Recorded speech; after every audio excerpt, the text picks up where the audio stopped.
WHO itu termasuk lembaga internasional yang sangat besar di samping PBB, yang sebetulnya adalah untuk mengayomi kesehatan umat manusia di dunia. Tapi prakteknya justru tekanan-tekanan itu melalui WHO itu. Kemauan mereka untuk kekuasaan dan controlling masyarakat dunia itu dijalankan oleh WHO itu sangat efektif untuk mengontrol manusia di dunia. Nah ini sangat terbukti sekarang ini Pak dari Epstein itu. Apapun juga kita harus nurut dengan apa pendapat FDA. Badan POM nggak ada gunanya dong. Badan POM dibubarin.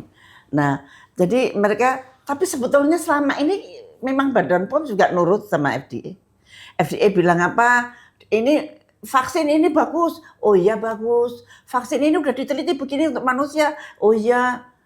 Begitu aja. Sebetulnya udah lama itu sebelum perjanjian Pak Prabowo dengan Trump yang terakhir ini, sebetulnya Indonesia sudah seperti itu sejak tahun 98. Yang mengikat hukum untuk seluruh dunia bagaimana menghadapi pandemik. Mereka sudah siap untuk membuat pandemik lagi. Oke. Nah pandemik treaty ini ada yang setuju, ada yang tidak. Banyak yang menentang dan banyak tidak. Tapi Indonesia setuju. Wah, padahal kenapa Bu Indonesia kok bisa setuju? Waktu itu Menteri Luar Negerinya setuju, Menteri Kesehatannya yang sampai sekarang juga setuju. Itu bahkan menjadi sponsornya. Di zaman presiden siapa? Jokowi.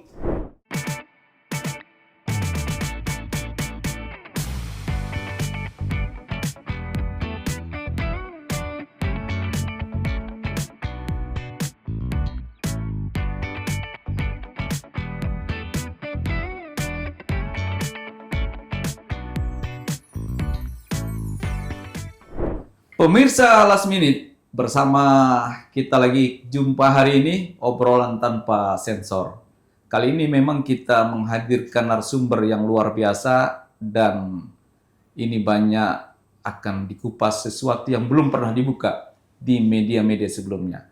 Kita kedatangan narasumber kita hari ini Bu Siti Fadilah. Ibu apa kabar? Baik Pak. Ya, ini kita sangat bersyukur beliau mau memberikan satu pencerahan di pemirsa Last Minute. Karena memang proyeksi-proyeksi yang dulu dilakukan dianggap sebagai ilusinasi dan akhirnya ketika file Epstein dibuka, orang mulai mengakui apa yang disampaikan oleh beliau itu adalah satu kebenaran. Bersama saya, Surpani Sulaiman di Last Minute obrolan tanpa sensor. Ibu, thank you udah hadir di podcast Last Minute. Memang kita menghadirkan narasumber yang memiliki kupasan-kupasan yang tajam dan kita tidak sensor. Ini kita menyuarakan kebenaran. Saya ingin hari ini Ibu kupas tuntas deh ya. Ya mudah-mudahan. Sehat Bu? Alhamdulillah. Ya. Insya Allah sehat. Alhamdulillah. Memang menarik nih Bu. Saya minta pandangan Ibu dulu tentang beberapa minggu yang lalu heboh file Epstein yang dibuka dan ini cukup mencengangkan kita. Ternyata Indonesia sudah lama dalam cengkraman yang disebut dengan program kesehatan elit global. Ibu bisa jelaskan dari awal? Iya, sebenarnya Epstein file sebenarnya adalah catatan sebetulnya kan dokumen dari suatu komunitas orang-orang yang hebat-hebat, orang yang punya uang banyak, orang yang politician yang luar biasa dan seperti itu, suatu komunitas yang tertutup sebetulnya, yang kemudian dicatat apa yang terjadi di sana. Nah, sebetulnya yang diekspos itu hanya adalah embel-embelnya, misalkan pedofilinya, kemudian sexual crime-nya. Nah, itu biar menarik memang. Kalau bangsa seksual itu pasti selalu menarik. Tetapi kejahatan yang, kalau kita bilang itu kejahatan, yang terselubung ada di sana itu adalah deal-deal yang terjadi di dalam komunitas tersebut. Komunitas tersebut isinya itulah lobby-lobby antara yang punya uang dan yang punya kekuasaan. Dan kemudian nantinya akan menjadi kebijakan, dan kebijakan itu akan mengalir sedemikian rupa menjadi kebijakan di seluruh dunia. Dan ini kalau saya sudah merasakan hal ini dari sejak saya menjadi Menteri Kesehatan, bahwa kebijakan-kebijakan yang ada di negara kita itu sebetulnya semua adalah cerminan atau apa ya, dari luar semua, hampir. By design. Apa yang mereka canangkan kita harus tunduk dan kita harus melakukan. Dan itu sudah dijalankan dari sejak 98. Sejak Undang-Undang Dasar 45 di amandemen itu membuka pintu sebesar-besarnya untuk neoliberalisasi waktu itu. Neoliberalisasi kemudian berkembang dan banyak hal yang saya kaget-kaget gitu. Dan itu adalah harus dikerjakan karena di luar memang begitu. Nah, sekarang rakyat banyak berteriak melihat kebijakan-kebijakan yang sekarang. Loh, kok kebijakan luar kita selalu mengikuti dengan baik dan tulus itu ya. Jadi penurut ya. Jadi penurut. Kita itu penurut. Ini menarik nih Bu. Saya tidak melihat dokumen Epstein ini kepada apa yang Ibu katakan tadi tentang sexuality, tentang yang lain, tapi lebih kepada pondasi tentang sebuah kesehatan global termasuk Indonesia. 5 tahun Ibu menjadi menteri di era SBY. Kemudian 5 tahun Ibu menjadi Watimpres di era SBY. 5 tahun ini banyak yang terjadi. Saya pikir Ibu salah satu kunci yang terjadi ketika lahirnya sebuah COVID-19. Nah, Ibu ini kan salah satu saya lihat sosok yang lahir dari Solo 75 tahun yang lalu dan luar biasa, sosok pemberani. Saya pikir udah menjadi salah satu inspirasi tokoh-tokoh perempuan. Ini udah saya kategorikan kategori pahlawan, walaupun dulu sempat dikriminalisasi, itu pasti ada faktor tanda kutip ya. Nah, Ibu saya minta menceritakan sedikit kenapa waktu itu, apa yang menyebabkan sebenarnya itu terjadi. Karena ini berkaitan dengan Epstein, file Epstein itu adanya di Amerika itu ada Pentagon. Nah, berkenaan itu saya mau Ibu buka di last minute ini biar pemirsa di Indonesia tahu kejadian yang sesungguhnya. Silakan. Aduh, dari mana ya saya mesti cerita? Bahwa saya selama menjadi Menteri Kesehatan, itu saya seperti melawan arus. Karena ini aneh. Semuanya serba aneh. Harus begini, harus begitu, yang sama sekali tidak cocok dengan bayangan saya sebagai Menteri Kesehatan. Waktu itu saya pikir saya sebagai Menteri adalah pembantu Presiden untuk mencapai cita-cita kemerdekaan bangsa. Dan mencapai cita-cita kemerdekaan bangsa itu adalah landasannya adalah preambul Undang-Undang Dasar 45, di mana melindungi segenap bangsa dan tanah tumpah darahnya. Tetapi banyak hal tidak melindungi bangsa sampai sekarang ya barangkali. Itu fakta yang banyak tidak diketahui orang kan? Fakta itu. Waktu itu saya melawan WHO. WHO itu termasuk lembaga internasional yang sangat besar di samping PBB, yang sebetulnya adalah untuk mengayomi kesehatan umat manusia di dunia. Tapi prakteknya justru tekanan-tekanan itu melalui WHO itu. Kemauan mereka untuk kekuasaan dan controlling masyarakat dunia itu dijalankan oleh WHO itu sangat efektif untuk mengontrol manusia di dunia. Nah, ini sangat terbukti sekarang ini Pak dari Epstein itu. Nah, dari Epstein file itu di sana itu tidak bisa melihat apa-apa karena di sana terjadi seperti konspirasi selalu tidak bisa dibuktikan. Selalu tidak bisa dibuktikan.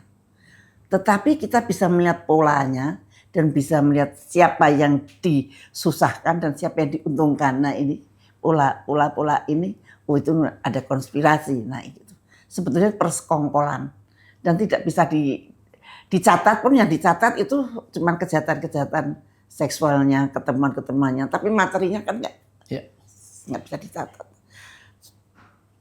Nah, ini saya tadi cerita dari Pentagon tadi ya. Nah, di Jakarta atau di Indonesia itu ada suatu laboratorium biologi Amerika. Itu adalah di bawah Pentagon dan isinya adalah marinir. Isinya kira-kira 60 Itu marinir marinir semua. sebagai peneliti ya.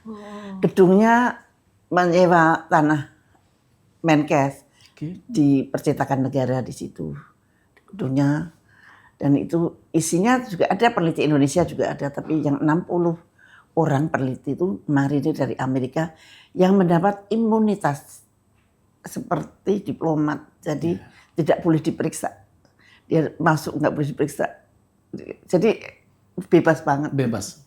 Dan dipimpin oleh komandernya itu selevel dengan komandan kapal selam Amerika. Saya melihat tidak transparan. Saya melihat ini negara saya kan merdeka.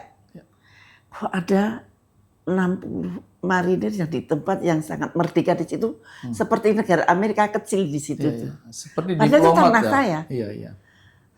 Dan kemudian saya telisik ya, apa sih untungnya untuk kita dan apa untungnya. Aduh, kok keuntungannya sedikit banget dibandingkan dengan keberbahayaannya. Menurut saya sangat berbahaya untuk kedaulatan kita. Tapi kenapa kok tentara kita kok diem saja gitu. Oh ternyata perjanjiannya itu antara Menteri Kesehatan dengan Duta Besar Amerika zaman tahun 70-an. Oh, dari tahun 70 ya? Lab itu dari tahun 70 berdiri? Jadi mula-mula ada wabah pes di Boyolali. Nah kemudian Pak Sifabesi, Menteri Kesehatan waktu itu, mungkin tidak bisa mengatasi, minta tolong Amerika. Nah oke, saya tolong, tapi nah waktu tahun 70 harus ada Namru di situ. Ditolongin, ya itu kita belum tahu apakah itu wabah beneran, apakah wabah seperti COVID kemarin, kan kita nggak tahu waktu itu, masih tahun 70-an. Nah akhirnya diatasi, tapi dengan datangnya Namru, datangnya CGI, mulailah kita mulai hutang. Dan juga tentang Freeport. Nah itu perjanjiannya di tahun Nah, itu. ini menarik Bu. Ini sebenarnya kan titik awal dari seorang Menteri Kesehatan dikriminalisasi. Apa yang menjadi landasan Ibu waktu itu ingin menutup yang namanya lab itu? Yaitu saya melihat negara kita tidak akan aman dengan adanya laboratorium asing yang ada di situ, yang kita tidak bisa, yang tidak transparan. Tidak transparan. Kita tidak tahu apa yang mereka kerjakan di situ. Tapi Ibu sadar kan bahwa itu melawan arus dan melawan kekuatan besar, karena Ibu tahu bahwa itu tentara Amerika dan Pentagon di belakangnya. Iya, tapi saya kan memakai diplomasi secara benar. Jadi kita kontak dengan Pak Obama dengan Bu Clinton. Bu Clinton. Jadi kita berunding. Jadi bukan menutup blok gitu, enggak. Kita berunding. Negosiasi. Nah, negosiasi. Dan negosiasi kita boleh menutup itu. Nah, Ya, akhirnya itu kan menjadi titik awal Ibu mendapatkan ancaman. Ya, Yang saya dengar diancam. sempat ancaman pembunuhan ya. Iya waktu itu. Jadi ya saya saya nggak berani mengatakan yang sebenarnya lah ya. Pokoknya saya jadi tidak santai Ya, dikit-dikit lah ketakutan lah. mendekati sebenarnya. Meskipun cuma pakai telepon, pakai ini, dan saya tidak boleh ngomong tentang itu, tidak boleh ngomong tentang Namru itu dan sebagainya. Dan saya waktu itu memang dianggap kurang aman sehingga saya diberi pengamanan dari BIN waktu itu Pak Samsir. Tapi proses itu kan sudah berjalan kurang lebih 15-20 tahun yang lalu. Peristiwa itu. Kemudian tiba-tiba kita bicara ke konteks diskusi kita hari ini, tiba-tiba dokumen Epstein itu dibuka dan kita juga tidak menyangka presiden kita seorang Prabowo Subianto secara tidak terencana memang ikut di dalam perjanjian board office itu. Nah, dari kacamata Ibu, langkah yang diambil oleh seorang presiden ini kan tidak melibatkan juga atau minta saran pendapat DPR. Kalau kita mengaitkan dengan undang-undang kan banyak hal di situ. Tapi saya ingin melihat dari kacamata seorang Ibu Siti Fadilah yang memang banyak mengetahui tentang program-program kesehatan global itu di Indonesia. Apakah langkah Prabowo hari ini bergabung di board office itu sudah tepat? Iya, banyak orang kaget ya dan ketakutan. Kalau Amerika seperti itu, semua obat cukup dengan pendapat FDA bisa beredar di sini. Apapun juga kita harus nurut dengan pendapat FDA. Badan POM nggak ada gunanya dong. Badan POM dibubarin. Nah, jadi mereka, tapi sebetulnya selama ini memang Badan POM juga nurut sama FDA. FDA bilang apa? Ini vaksin ini bagus. Oh iya bagus. Vaksin ini udah diteliti begini untuk manusia. Oh iya. Begitu aja. Sebetulnya udah lama itu sebelum perjanjian Pak Prabowo dengan Trump yang terakhir ini, sebetulnya Indonesia sudah seperti itu sejak tahun 98. Udah manut-manut aja ya? Manut-manut saja. Apa sih yang dikagetin? Kok saya nggak kaget? Saya nggak kaget karena memang dari dulu begitu. Contohnya, vaksin polio. Vaksin polio yang bagus adalah ini. Badan POM juga mengatakan ya bagus itu. Apakah Badan POM meneliti sendiri? Kan enggak. Apa yang dikatakan FDA ya kita manut semua. Itu semua dokter juga kalau sudah FDA ya sudah manut semua.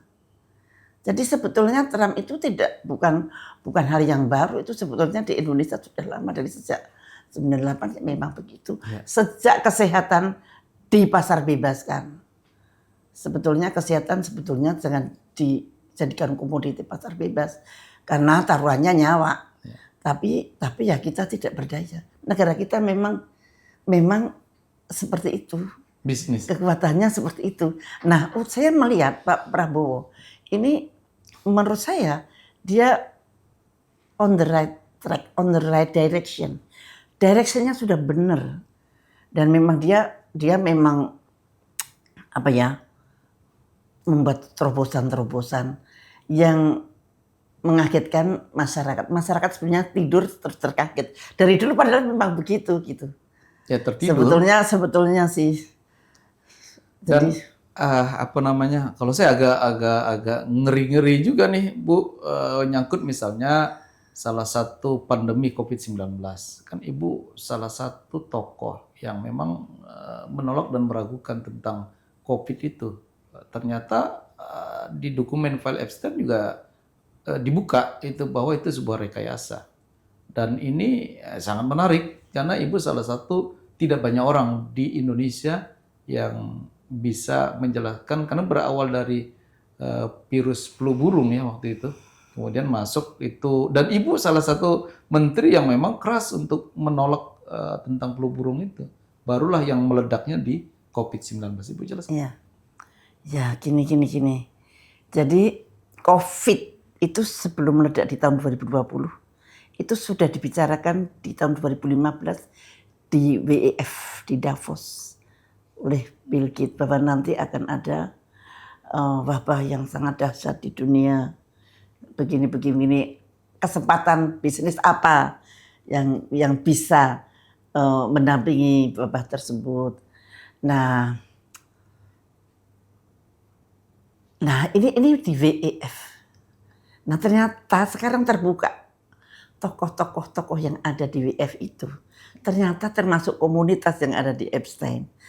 Bahkan pimpinan WEF-nya itu ternyata terbukti di pengadilan ada 27 kali kontak dengan Epstein dan pernah makan malam di New York katanya ya. Ini saya baca. Jadi ternyata di WEF itulah yang diolah. Di WEF itu memang sangat menguasai dunia. Kecuali WEF itu World Economic Forum. Nampaknya World Economic Forum tapi bisa juga mengatur pandemik. Oh. Nah, World Economic Forum itu yang mempunyai ide-ide di situ adalah orang-orang yang hampir sama atau sama dengan yang ada di Epstein File itu. Nah, kemudian dia menguasai siapa yang dikuasai oleh para pengurus WF itu. PBB di bawahnya, WHO di bawahnya, Bank Dunia di bawahnya, APCC di bawahnya. Semua itu ada di bawahnya. Sehingga aturan kebijakan-kebijakan itu keluar dari PBB, dari WHO, sehingga seperti kebijakan yang terbungkus rapi dan bagus. Artinya didesain secara rapi. Ya, didesain sangat rapi dan di setiap negara itu ada operatornya. Oke, setiap negara. Ya, elit-elit di negara kita yang menjadi operatornya mereka ada Pak, banyak. Bisa disebutkan dong, Mungkin ada yang indikator. sadar, ada yang tidak. Bisa disebutkan beberapa indikator sehingga apa yang menjadi statement Ibu itu memang bisa diterima oleh akal sehat. Contohnya ya di bidang kesehatan Ya, ya. ini kita karena bicara saya menteri kesehatan nih. Kebijakan-kebijakan kesehatan hampir semua itu menganut kebijakan yang bulat dari WHO gitu. Contohnya apa ya? One Health. One Health itu program global di mana mereka ingin mendapat data catatan kesehatan tentang kesehatan manusia, kesehatan hewan, kesehatan lingkungan. Yang kalau masuk One Health itu tentu saja data-data itu masuk ya langsung ke sana. Padahal data-data kesehatan itu sangat penting untuk ketahanan nasional. Nah ini hampir semua negara. Hampir semua negara. Kemudian tentang, wah kalau saya katakan nanti jadi anu ya. Nggak apa-apa Bu, ini biar apa namanya pencerdasan bangsa ini kita butuh orang yang memang berani kayak Ibu.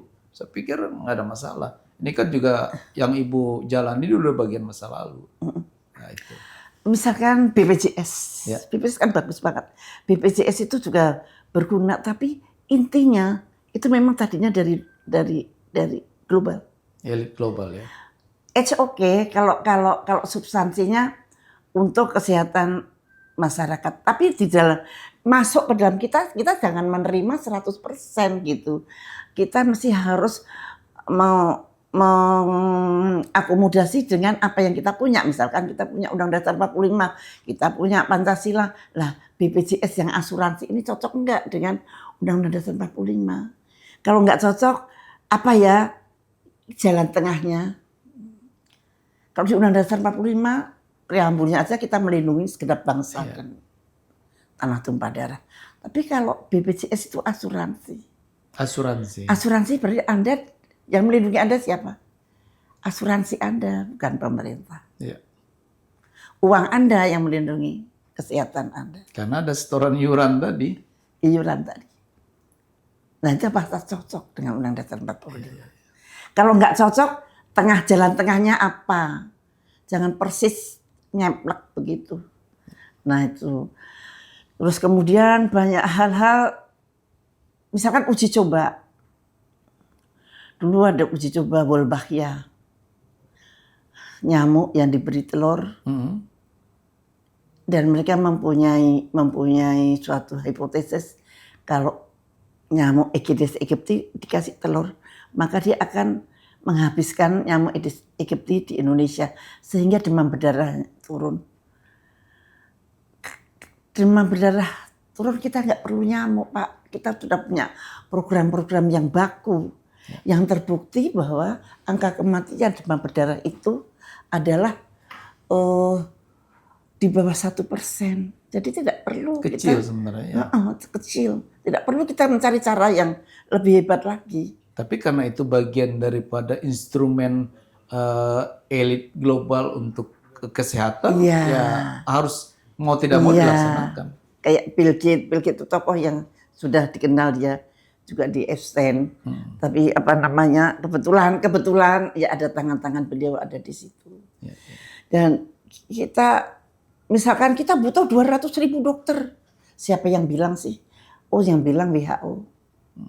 Karena sekian orang harus sekian dokter, ntar dulu dong. Kita kaji dulu. Bener nggak itu? Nanti kalau menurut itu apa akibatnya, apa untungnya, apa ruginya. Nah itu jarang banget. Pokoknya apa yang dikatakan global itu seolah-olah itu hukum Kebenaran.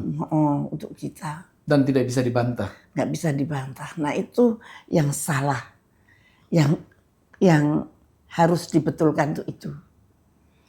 Nah itu dari mana caranya membetulkan? Ya sebetulnya kita harus mempunyai elit-elit yang bisa kita percaya. Siapapun yang menandatangani perjanjian internasional harus ingat bahwa kepentingan nasional di atas kepentingan yang lain.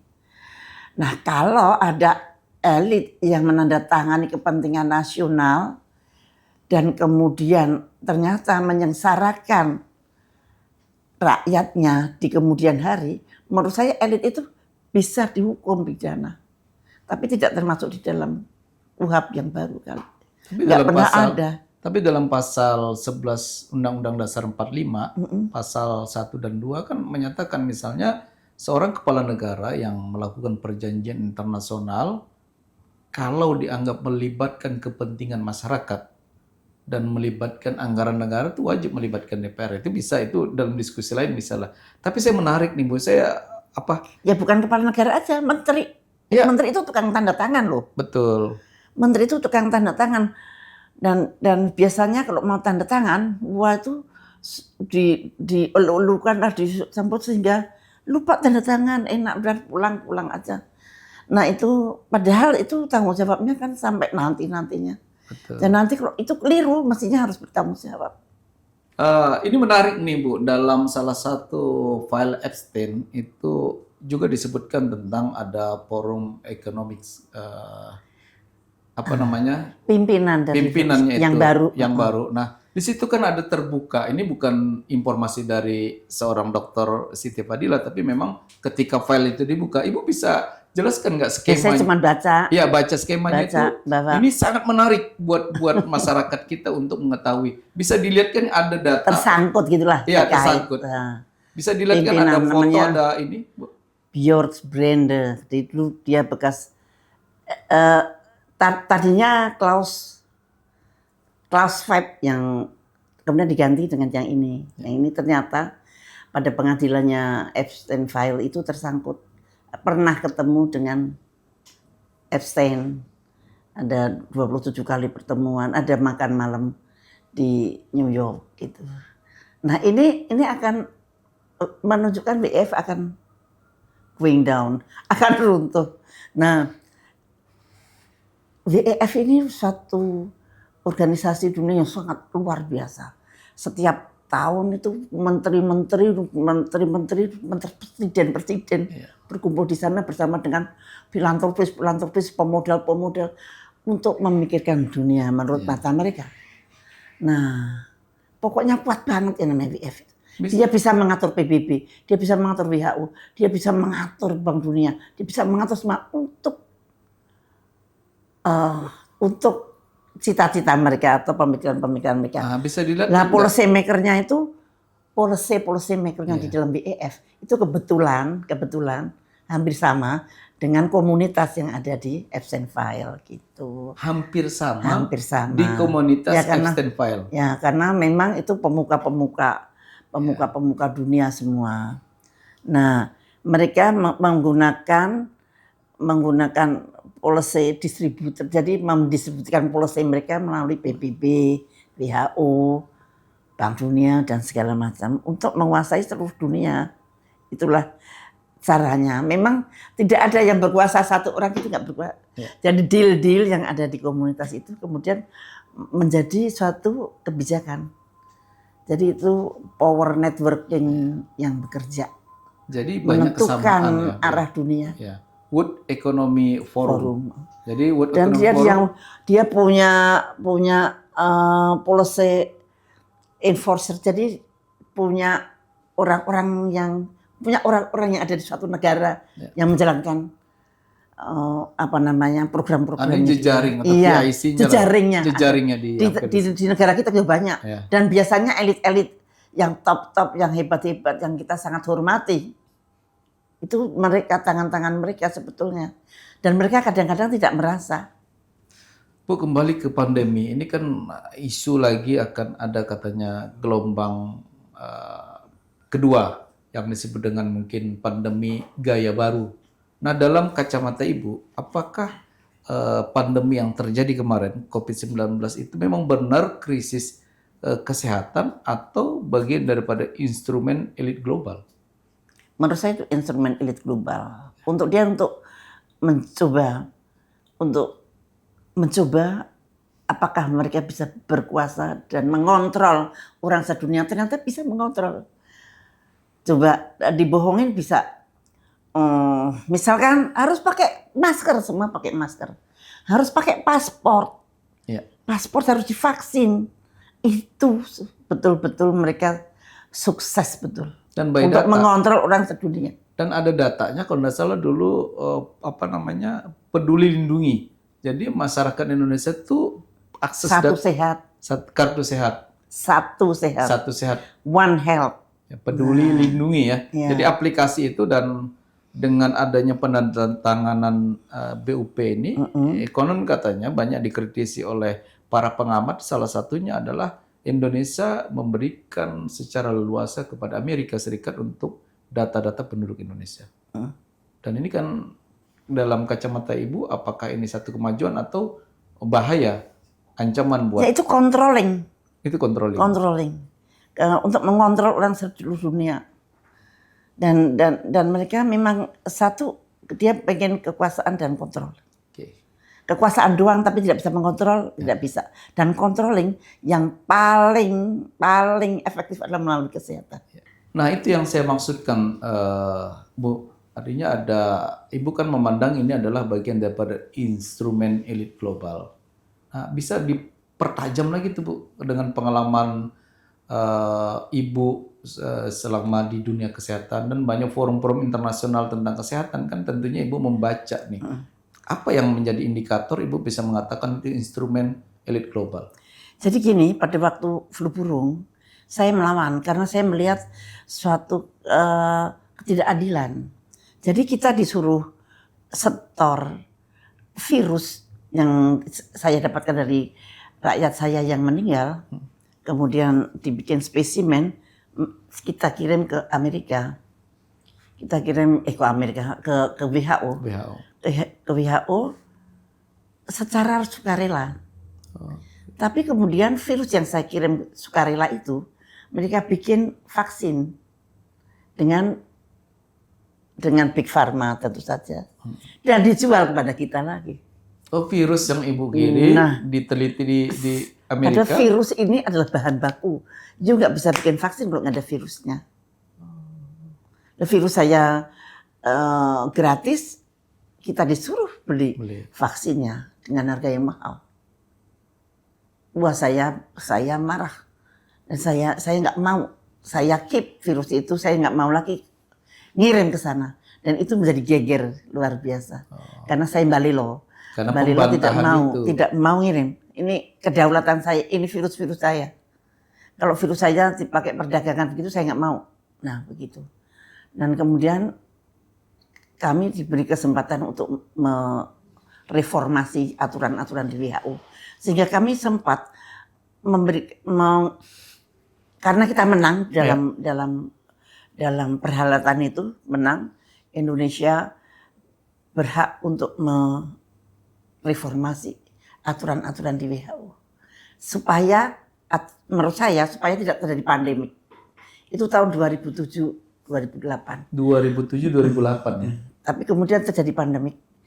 Tahun 2020, itu semua melanggar dari yang tadinya sudah kita atur di WHO.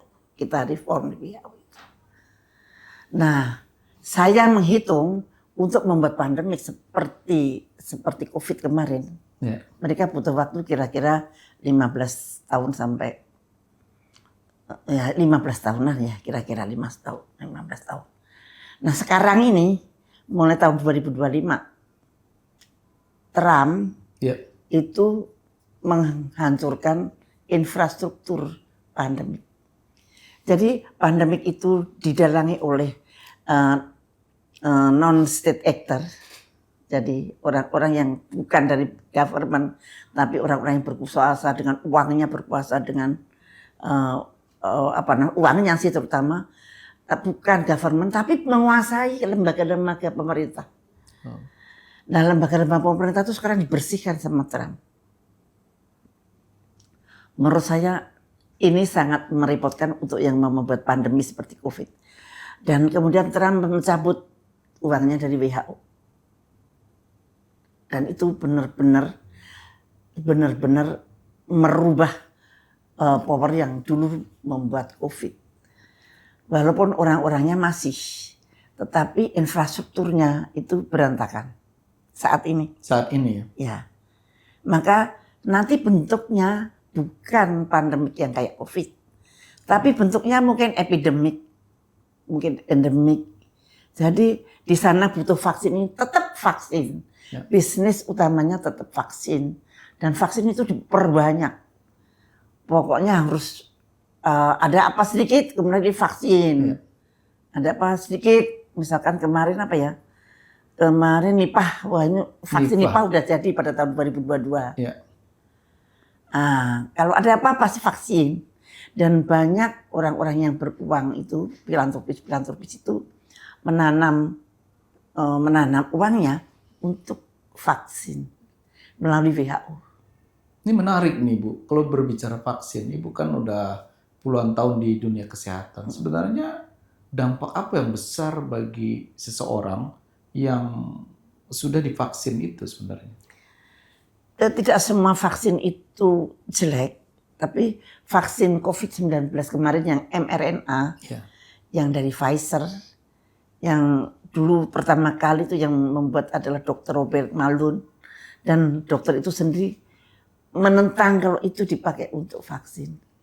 Nah itu vaksin mRNA itu yang sebetulnya sangat berbahaya, dan sekarang sudah terbukti dengan penelitian-penelitian di Amerika. Kalau kita nggak punya data, di Indonesia nggak ada data atau nggak mau ada datanya atau tidak, memang tidak ada datanya, tapi di tulisan-tulisan itu banyak yang mengatakan bahwa mRNA vaksin itu menimbulkan side effect yang sekarang kita rasakan, seperti kematian mendadak pada anak-anak muda, kemudian myokarditis atau radang pada jantung, atau serangan jantung atau stroke. Nah itu sudah banyak sekali korban-korbannya, karena dulu jarang kasus-kasus itu terjadi pada umur-umur sekian, sekarang banyak. Kalau di Jepang bahkan mengklaim, membuat statement bahwa vaksin-vaksin mRNA itu meningkatkan kasus-kasus kanker, segala macam kanker. Dan ada suatu penelitian yang mengatakan bahwa yang tadinya Pfizer mengklaim bahwa vaksin mRNA itu kan dibuat dari spike protein yang dimasukkan dalam tubuh kita. Dan katanya spike protein itu hanya akan ada di tubuh kita itu seminggu 2 minggu. Tapi ternyata terbukti sampai 3 tahun masih nongkrong di tubuh kita. Masih ada? Nah, masih ada. Dan itu efeknya bisa mengganggu kerusakan endotel, bisa mengentalkan darah yang bisa menyumbat sehingga menimbulkan kematian mendadak dan sebagainya. Ada yang terkena side effect, yang namanya side effect itu tidak 100%, tapi ada yang terkena, ada yang tidak. Jadi efeknya memang jangka panjang ya Dok ya? Jangka panjang. Jangka panjang. Dan sekarang banyak memang fenomena anak-anak muda tuh tiba-tiba meninggal. Ya. Jantung. Autoimun. Nah, sekarang lagi ngetren autoimun. Kemudian kanker. Iya, seperti yang di mana itu autoimun itu? Ya. Oh, yang di sana. Ya, autoimun banyak sekali. Banyak. Setelah COVID itu autoimun banyak sekali. Itu muncul kan salah satu efek daripada salah satu vaksin itu. Iya. Kasus itu maksud saya munculnya begitu banyak setelah vaksin. Nah, Bu, Ini kan ada kekhawatiran di tengah masyarakat tentang akan lahirnya kembali pandemi gaya baru. Yang saya katakan tadi, Yang Ibu katakan gayanya bukan seperti COVID. gayanya Karena infrastrukturnya sudah dihancurkan oleh Trump ya, dirombak oleh Trump. tapi Sehingga sebenarnya motifnya sama. Untuk mengorganize lagi mereka butuh waktu. Dan menurut saya bentuknya berbeda, yaitu dengan epidemik, dan mereka sudah membuat membuat namanya WHO Pandemic Treaty. Nah, ini treaty atau perjanjian yang mengikat hukum untuk seluruh dunia bagaimana menghadapi pandemik. Mereka sudah siap untuk membuat pandemik lagi. Oke. Nah, Pandemic Treaty ini ada yang setuju, ada yang tidak. Banyak yang menentang dan banyak tidak. Tapi Indonesia setuju. Wah, Padahal kenapa Bu Indonesia kok bisa ya setuju? waktu itu Menteri Luar Negerinya setuju, Menteri Kesehatannya yang sampai sekarang juga setuju. Itu di zaman, Bahkan menjadi sponsornya di zaman presiden siapa? Jokowi. Jokowi lagi ya. Ya. Menarik ini. Nah, kemudian ada IHR Amendment. IHR Amendment itu International Health Regulation yang di amandemen, di mana itu betul-betul penjajahan. Lebih dari perjanjiannya Pak Prabowo dengan Trump. Itu enggak kelihatan tapi kita betul-betul dijajah. Kita harus lapor ke IHR Indonesia. IHR Indonesia lapor ke sana.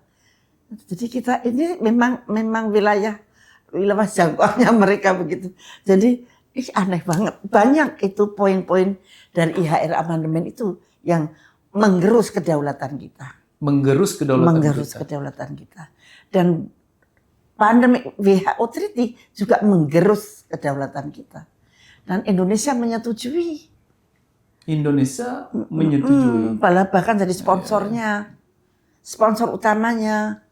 Nah, ini gimana ini? Siapa yang bisa merubahnya? Dan Indonesia sudah siap undang-undangnya. Wow. Tentang vaksin itu. Di undang-undang Omnibus Law pada waktu Pak Jokowi juga. Jokowi lagi Pak Jokowi ya. Undang-undang Omnibus Law di tahun 2023 disahkan. Ya. Dan di situ ada suatu klausul bahwa mandatory vaksin. Kalau pemerintah mengatakan harus divaksin, maka semua harus mau divaksin. Tidak boleh tidak. Kalau ada yang menghalangi atau tidak mau divaksin, maka akan didenda berapa juta ya? 50 juta. 50 juta. Atau dipidana penjara. Jadi ini 500 juta atau 50 juta? 500 juta. 500 juta. Jadi memang ada terjadi pergeseran ya Bu ya, tentang problematika kesehatan ini sudah menjadi industri geopolitik dan ini kalau diurut ya ada hubungannya dengan lobby-lobby yang ada di Epstein. Yang terbongkar file itu. Nah itu. Bahkan persiapannya begitu panjang. Sampai bisa menjadi undang-undang kita. Kita pun terbawa di situ di undang-undang itu. Ya, kenapa? Ya karena elit kita terlalu lemah. Dan siapa sebenarnya yang paling diuntungkan dari skenario global yang dibangun kemudian? Kapitalisme. Ya. Pemilik modal-modal kuat. Kapitalis yang nanti ke arah dominasi, hegemoni. Jadi mereka berkuasa dan mengontrol. Kalau dengerin Pak Dharma Pongrekuni itu banyak benernya sebetulnya. Dan itu jadi mereka pengen sekali mengontrol itu dan mereka tuh telaten gitu. Kalau punya program itu nanti untuk 50 tahun yang akan datang, untuk 20 tahun yang akan datang. Itu terus gitu.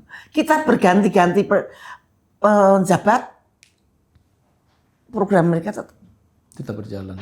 Siapapun presidennya, program itu tetap berjalan. Sama. siapapun, Siapapun ya. menterinya siapapun, presidennya, terus itu jalan terus. Tapi Ya kan, kalau ada menteri yang nyeleneh ya, tapi kan kayak tidak saya banyak. ya di Iya, menteri penjara. menyeleneh seperti ibu, kemudian Iya, dipenjarakan. pasti penjara. Tapi saya memang melihat mentality seorang dokter Siti Fadilah ini luar biasa. Apapun risiko dekriminalisasi, tetap sampai hari ini berjuang untuk memberikan pencerahan terhadap dunia kesehatan kita. Iya, kalau saya ada tahu sesuatu yang kira-kira menyengsarakan orang banyak, ya saya harus bicara. Kalau saya nggak tahu ya saya diam. Dalam pandangan dan pengamatan ibu nih, ke depan ini kan akan terjadi lagi fenomena seperti yang disebutkan dengan pandemi COVID-19. Ini ngeri nggak Bu buat Bentuknya vaksin? akan berbeda, tapi akan tetap pemaksaan vaksin. Tetap akan terjadi pemaksaan vaksin. Contohnya seperti vaksin TBC kemarin. Vaksin TBC, waduh, ya aduh susah banget diterangkan. Yang mempunyai kompetensi untuk menjawab ya, pemerintah itu semua pengetahuannya sudah seperti mereka. Jadi yang bungkusnya memang bagus untuk penelitian, untuk segala macam juga dapat uang. Tapi kalau ditelaah lebih lanjut, kita itu sudah punya program untuk mencegah TBC. Program itu cukup bagus bila dijalankan. Dan vaksin yang didevelop tersebut adalah untuk TBC laten. TBC laten itu TBC yang tidak manifest, yang tidak sakit dan tidak menular. Ya ngapain diinjeksi? Ngapain diinjeksi? Ngapain divaksin? Karena dia Kalau tidak Anda menular. nggak sakit dan Iya, Anda iya. tidak menular, Betul. ngapain disuntik? Itu nanti dampaknya apa? Nanti pada tahun 2029 atau 2030, semua orang harus disuntik itu. Udah susah orang mau mengatakan kan saya nggak TBC laten, saya kan sehat, nggak bisa semua. Mau keluar negeri harus disuntik TBC. Padahal vaksin itu asalnya ada dari Mycobacterium dari Afrika. Kita nggak tahu efek jangka panjangnya Mycobacterium Afrika yang dibikin vaksin disuntik-suntikkan pada kita itu jadinya apakah jadi apa kita belum tahu karena belum ada penelitiannya. Penelitiannya aman kan penelitian jangka pendek. Penelitian jangka panjang belum. Dan Indonesia adalah pasar terbesar untuk vaksin tuberkulosa. Pasar terbesar untuk industrial bisnis Itu, global kesehatan ya, tuh, Bun. Itu anunya juga, Ya. anunya penggerak utamanya, inisiatornya juga Bill Gates. Ya, sampai ada perusahaan yang apa namanya GlaxoSmithKline yang membuat itu. Yang tadinya udah mau mati disuntik untuk hidup lagi. Hidup lagi. Nah, nah itu kalau dihitung rakyat Indonesia 300 juta, vaksinnya berapa ratus juta, disuntiknya berapa kali dalam 1 bulan, nanti diulang lagi dalam berapa hari itu udah dalam hitungan. Satunya harganya berapa. Lagi-lagi berbasis anggaran. Iya berbasis. Nah nanti saya itu cuman sedih, nanti kan akan mengganggu APBN juga, menambah kemiskinan kita, menambah. Sekarang aja MBG kan cukup mengganggu pondasi APBN kita. Iya. Apalagi, nah kira-kira ini, Bu, ini kan yang disebut dengan kekhawatiran pandemi gaya baru yang Ibu sebutkan tadi. Seandainya kalau itu benar terjadi, bagaimana pendapat Ibu tentang kesiapan pemerintah dan masyarakat kita sendiri menghadapi itu? Saya melihat pemerintah nggak siap. Tidak siap dalam artian sebenarnya ya. Kita tidak mempunyai medical intelligence yang kuat. Waktu itu saya usul BIN membuat medical intelligence. Medical intelligence itu supaya tidak bisa dibohongin. Kalau mereka mengatakan bahwa ini menular kayak waktu COVID. Ya. Kita membuka pintu aja pakai siku. Siku, salaman pun begini ya. Oh begini. Padahal yang namanya virus yang benar Kalau itu virus COVID yang benar, itu tidak bisa hidup di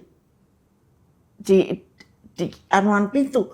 Dia harus hidup di dalam sel manusia. Dia harus makan. Kalau dia di dalam handle pintu, dia mau makan apa? Ya, jadi sifat dasarnya malah dia nggak bisa di hal-hal terbuka yang sensitif, mati kan? Dengan sinar matahari kita, dengan humidity kita, virus itu mati. Terus dalam kenapa- 5 menit. Kenapa kampanye kita tidak boleh sentuh? Sampai mau Ya. apa namanya, lift aja kita pakai sikut. Mau buka pintu pakai sikut. Itu kebodohan yang betul-betul orang sampai tidak bisa berpikir benar-benar. Itu berhasil. Karena semua media semua dibayar. Media yang besar, media yang kecil, media semua dibayar. Dan mereka membuat suatu kebijakan yang dari lobby-lobby seperti Epstein itu. Kemudian menjadi kebijakan negara. Tentu saja karena mereka mempunyai kaki tangan sebagai elit-elit negara-negara tersebut. Ya. Bukan hanya Indonesia. Dan mereka kalau terhadap Indonesia tujuannya cuma satu. Kita harus tetap miskin, kita harus tetap utang. Kita harus tetap miskin dan kita harus tetap utang. harus tetap, berarti dibuat ketergantungan. Yes, kalau kita nurut terus dengan mereka, maka hasilnya nanti kita akan tetap miskin dan kita akan tambah utang banyak. Keren ini kajiannya. Bu, apa namanya? Bisa nggak ceritakan sesuatu yang memang sudah Ibu pelajari, Ibu riset, Ibu teliti, apa yang akan terjadi tentang skema dunia kesehatan khusus di global dan Indonesia 1 tahun ke depan? 1 tahun ke depan ya masih kayak sekarang, mudah-mudahan. Kayak sekarang juga, sekarang kan nggak jelas apakah kita sehat juga belum sehat. Apakah pencegahan kita sudah berjalan juga belum. Bahkan masih banyak orang yang mengeluh. Misalkan kemarin orang cuci darah di stop BPJS-nya. Tapi sekarang kan direktur BPJS-nya sudah diganti dengan direktur baru, mudah-mudahan ada perubahan ya. Mudah-mudahan ada perubahan. Saya cuman begini, semua elit yang mempunyai kekuasaan, mempunyai otoritas, itu ya berpikir untuk rakyat. Itu saja. Kalau semua elit yang mempunyai otoritas itu berpikir untuk rakyat, Indonesia akan tidak miskin dan utangnya tidak akan tambah banyak. Tapi kalau kita tidak bisa berubah dari itu, kalau jadi elit yang berkuasa itu malah bangga kalau ngikut kebijakan global, ya nasib kita akan tetap seperti ini. Dan ini kan banyak kita lihat dan terjadi ya Bu ya, setiap kebijakan kesehatan di dalam negeri banyak mengadopsi kebijakan-kebijakan dari luar negeri, WHO. Dan apakah itu sudah menunjukkan bahwa bangsa ini memang ketergantungan? Menurut saya iya, tergantung dan tidak bisa mikir sendiri. Kalau WHO punya program, kita harus mengkaji kembali, kita sesuaikan dengan kearifan lokal kita. Jangan diplak begitu aja. Saya mungkin karena menterinya bukan dokter ya. Jadi sense of kemanusiaannya juga berbeda. Sense of terhadap Asia juga berbeda. Nah, terus sense kepengen nolongin orang sakit juga berbeda. Nah ini juga mudah-mudahan nanti menteri yang seterusnya itu dokter bisa berpikir sebagai untuk menolong orang sakit begitu, nomor satu. Lebih memahami dan menjiwai. Memahami dan menjiwai gitu. Nah, yang ini kan lebih ke arah dapat duit, lebih ke arah ekonomi kesehatan, bukan ke politik kesehatan yang berdaulat, bukan kedaulatan kesehatan, tapi ke bisnis kesehatan. Menurut saya loh, ini pandangan saya. Nah kita ke segmen-segmen terakhir nih Bu. Tentunya kan banyak kadang-kadang pemirsa itu ngelihat, ini cuma pandai mengkritik ini. Nah kita ke langkah-langkah sebuah solusi.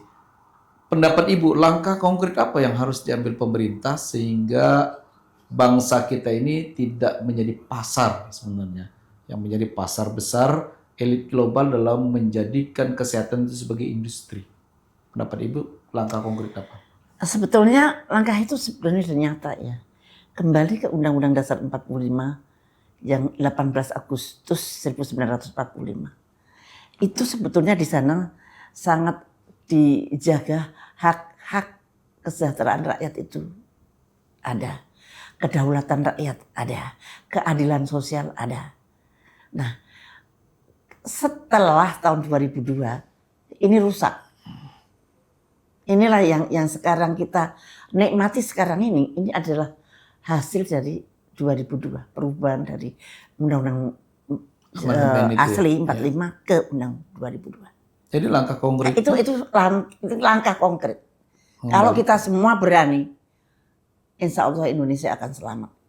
Tetapi untuk melangkah begitu itu sangat menurut saya sangat sulit sekali. Saya lihat sangat sulit sekali. Walaupun Pak Prabowo langkah-langkahnya ke sana, tapi untuk langkah yang konstitusional itu kok belum kelihatan. Tapi langkah-langkah praktis dia ke sana.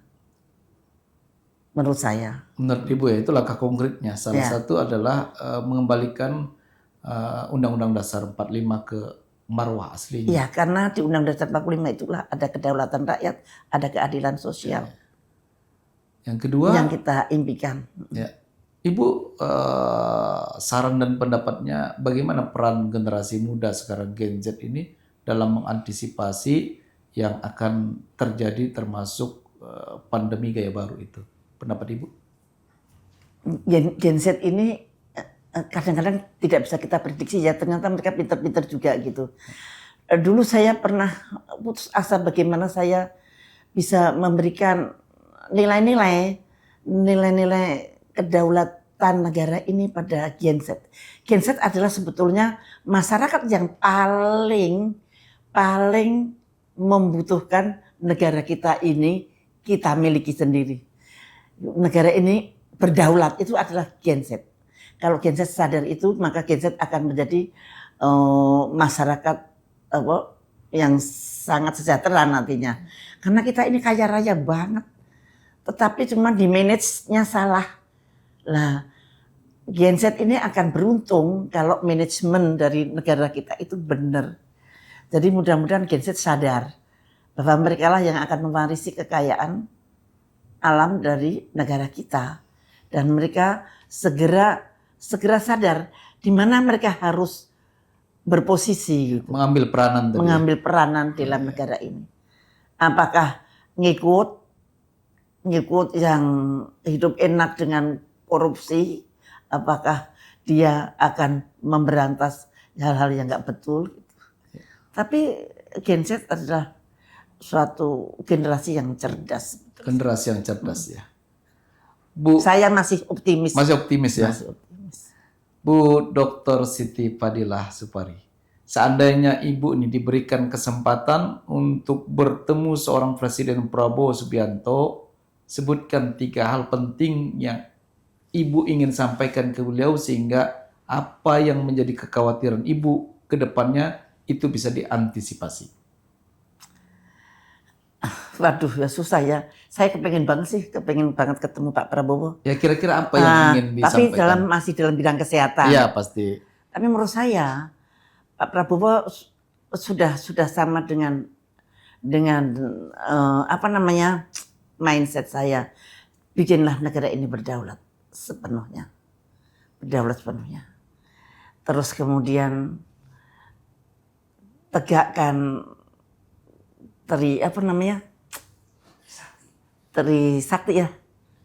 Trisaktinya Bung Karno itu.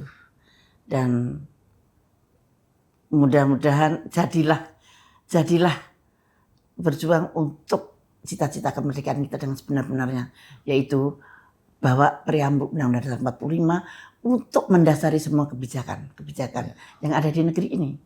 Nanti tanpa terasa negeri kita pada direction yang benar. Jadi ini memang kan 10 tahun terakhir kan mengkol banget nih. Ya. Nah untuk ke arah yang benar, nah itu 3 hal itu. 3 hal itu berdaulat, ya. keinginan. Kemudian kembali, Ya. saya kira kembali ke Undang-Undang Dasar 45 itu satu cara yang sangat Itu harapan nyata. besar seorang Dr. Siti Fadila yang punya eksperimen panjang di bidang kesehatan, kemudian pernah menjabat seorang menteri. Nah, ini yang perlu disampaikan. Last minute terakhir Ibu di podcast kita, saya ingin Bu Dr. Siti Fadila menyampaikan di podcast ini pesan penting untuk masyarakat kita. Aduh, nggak siap ini ya. Pesannya, kita harus menjadi bangsa yang berdaulat. Berdaulat itu bukan berarti kita tidak mau kerjasama dengan asing ya. Orang yang bisa bekerja sama itu harus berdaulat dulu. Kalau kita berdaulat, maka segala kerjasama dengan asing tidak akan merugikan rakyat banyak. Tapi kalau kita tidak berdaulat, nurut saja dengan kebijakan asing, maka yang akan rugi adalah rakyat kita. Atau bangsa kita, atau negara kita. Jadi saya ingin sekali masyarakat banyak itu berpikirnya jernih untuk kedaulatan ini. Jadi kadang-kadang Pak Prabowo justru berjalan ke arah kedaulatan, tapi justru di mata masyarakat itu tuh salah banget gitu. Nah itu mesti harus belajar banyak bagaimana kita menjadi bangsa berdaulat. Itu paling penting. Kalau kita berdaulat itu pasti kita bisa mengelola kekayaan alam kita bisa mengelola ekonomi kita dengan baik, dan kita bisa mengelola kesejahteraan rakyat kita dengan baik. Menurut saya itu. Keren. Pemirsa Last Minute, apakah sekarang ini kita menuju kepada negara yang benar-benar mengedepankan tentang sebuah fondasi kesehatan masyarakatnya, atau kita sekarang dalam posisi masuk dikendalikan elit global? Memang sejarah tidak pernah dicatat di awal, tapi sejarah ditentukan di menit akhir. Terima kasih, sampai jumpa di episode selanjutnya bersama saya Surfani Sulaiman. Assalamualaikum warahmatullahi wabarakatuh. Ibu, thank you banyak. Aduh, keren ininya.